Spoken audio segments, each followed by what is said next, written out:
Every single day, without exception, there is a voice inside you that is lying to you.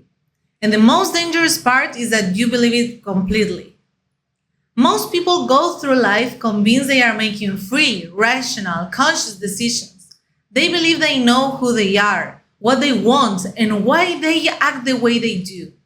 But beneath every choice, beneath every reaction, beneath every relationship that has fallen apart, or every opportunity that somehow slipped through your fingers, there is a hidden architect quietly pulling the strings. That architect is your ego, and it has been running this show for longer than you realize. The ego is not your personality, it's not your ambition or your confidence. It is a psychological defense mechanism, a mental construct built from your childhood experiences, social conditioning, and fear. Its only job is to protect your self-image, and it will do absolutely anything to keep that image intact. Even if that means keeping you small, isolated, or stuck in patterns that are slowly destroying the life you want. Here is what makes this so unsettling. The ego doesn't announce itself. It does not send a warning. It operates in the background, disguised as logic, disguised as pride, disguised as self-respect. And this raises a question that very few people dare to ask themselves honestly. If your ego has been running your decisions all along, how many of the choices you thought were yours actually were? Think about the last time someone criticized you, even gently, even with good intentions. Something inside you tightened immediately. A wall went up. You either defended yourself, shut down, or mentally dismissed the person entirely. That was not reason. That was not wisdom. That was your ego doing exactly what it was built to do. Protect itself at all costs, even at the cost of your growth. The ego thrives on comparison. It needs you to feel superior to someone threatened by others. This is why you sometimes feel a quiet, uncomfortable satisfaction when someone you know fails. This is why praise from strangers can feel more satisfying than genuine love from people close to you. The ego is addicted to external validation because without it, it begins to dissolve.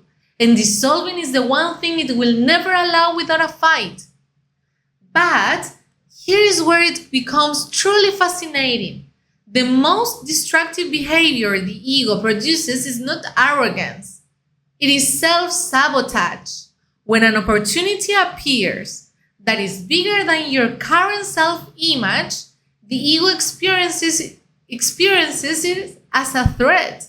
Success, visibility, transformation. These are not rewards to the ego. They are dangers. So it creates doubt. It generates procrastination. It manufactures excuses so convincing that you never even realize you build the wall yourself. You have seen this pattern in others, in other people, in other people related to you. The talented person who never finishes anything. The intelligent professional who destroys relationships the moment they become truly intimate. The individual who gets close to something meaningful and then inexplicably walks away. What looks like bad luck from the outside is almost always the ego enforcing its limits from the inside. And that forces us to confront something profoundly uncomfortable about our own lives. The path forward is not about destroying the ego. That is neither possible nor desirable. The path is awareness. The moment you learn to observe your reactions instead of being consumed by them, something begins to shift. When you catch yourself defending your position more than seeking the truth, when you notice the urge to compare yourself to others, when you feel resistance rising against something that could genuinely change your life, those are not random emotions. Those are the fingertips of an ego that is afraid. The people who build extraordinary lives, who maintain real relationships, who grow consistently and contribute meaningfully are not people without ego. They are people who have learned to see it clearly, name it precisely, and refuse to let it make decisions on their behalf. The ego will tell you that you are fine, that you do not need to change, that the problem is always somewhere else. That voice is the most important one to stop trusting. Because the day you stop letting fear disguise itself as reason, the day you choose growth over comfort, the truth over self-protections, that is the day your real life begins.